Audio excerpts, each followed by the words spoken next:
Perfect ওয়াইফটা কী জিনিস, ও একটা কিছু প্যারামিটার সেট করে যে এই পারফেক্ট ওয়াইফ এরম এরম হতে হবে, ঠিক আছে না? কিন্তু যাকে বিয়ে করে সেটা তো নাও হতে পারে, তাই না? কারণ she is individual one, he is individual one. তো এই স্টোরিতে আসলে আমরা ওইটাকে একটু খোঁচানোর চেষ্টা করছি।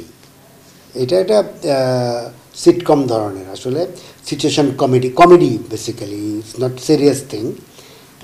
আমি তো অত কমেডি বানাই না, এটা হয়তো বানাইছি, কিন্তু একটু খোঁচা দিতে চাইছি যে পারফেক্ট ওয়াইফ যে ধারণা সেটাকে একটু খোঁচা দেয়া। পারফেক্ট ওয়াইফ যে যিনি ইন্ডিভিজুয়াল হিউম্যান বিং, কোনো পারফেক্ট বলতে জগতে কিছু নাই, মানে পারফেক্ট ওয়াইফ, পারফেক্ট হাজব্যান্ড এরকম কিছু নাই। এটা একটা মানিয়ে নেওয়ার ব্যাপার আছে যে পারস্পরিক, এনার এই সুবিধা, ওনার এই সুবিধা, দুইটা মিলে যত আমরা মানিয়ে নিতে পারি ততদিন ওইটা ঠিকঠাক থাকে আর কি। না, নির্বাচনের তো আলাদা করে কারণ থাকে না, যে সময়ে যেটা, যে গল্পটা বলতে ইচ্ছা করে, যে গল্পটার সময় আসে সেরকম করে গল্প বলি।